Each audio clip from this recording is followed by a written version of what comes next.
What is up, guys? It's Simon from PianoPig.com, and this is episode 7 of Chord of the Month.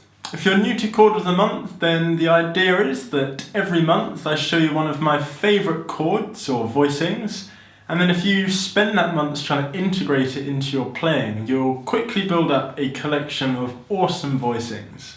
In this one, we're going to learn how to play a really nice big open cluster minor voicing, which sounds something like this. And you can use this in jazz, neo-soul, R&B, whatever you want really, so let's get on with it.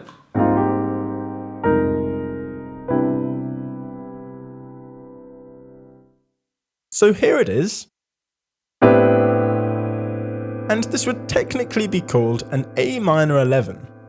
So if we break it right down, in our left hand we've got the root note and ninth. Nice and simple. But in our right hand is where it gets a bit more fiddly. We've got the minor third, the 11th, the 5th, and these three notes you probably want to play like this. So you want to play these two with your thumb, and this one with your second finger. And the reason why is because we need some spare fingers up here to allow you to play the 7th, the minor 7th, and the 9th again up at the top.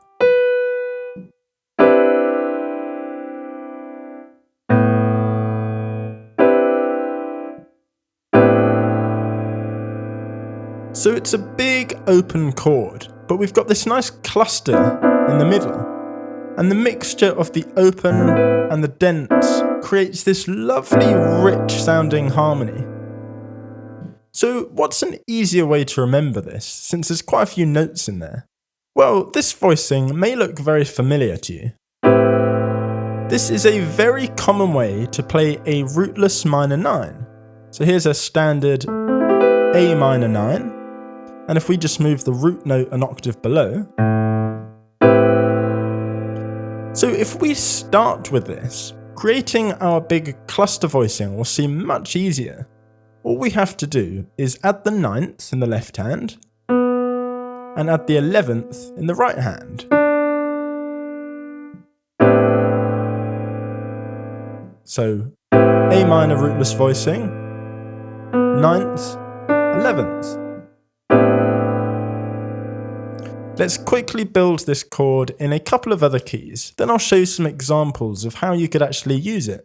So in E minor, we'll start with a bog standard E minor 9, put the root note on the bottom, add the 9th in the left hand, and add the 11th in the right hand.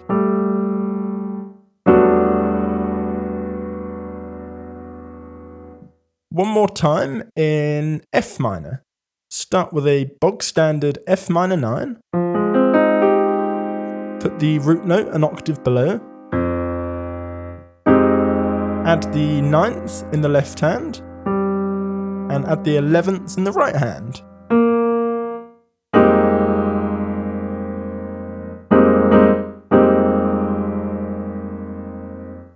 So when could you actually use this voicing? Well, you can pretty much substitute any minor chord with this. So if you had some boring chord chart that was just A minor to E minor,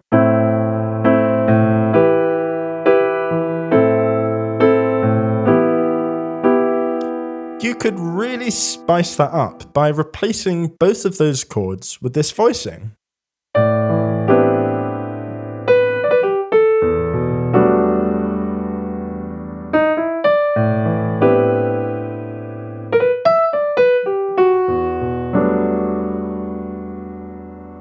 And also, if you want to fatten this chord out even more, you can add the 5th into the left hand as well.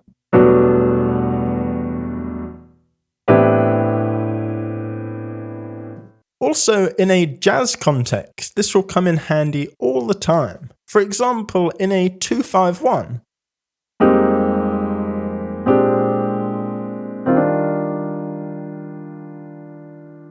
So this is another really versatile voicing that can add so much harmonic interest to your playing. I hope you enjoyed it, and if you did, you could think about becoming a member over at the PianoPig Academy to help support what I do, but more importantly to get access to a whole bunch of content that I'm constantly creating. If you found this video useful, give it a thumbs up, leave a comment below, and I will see you next time.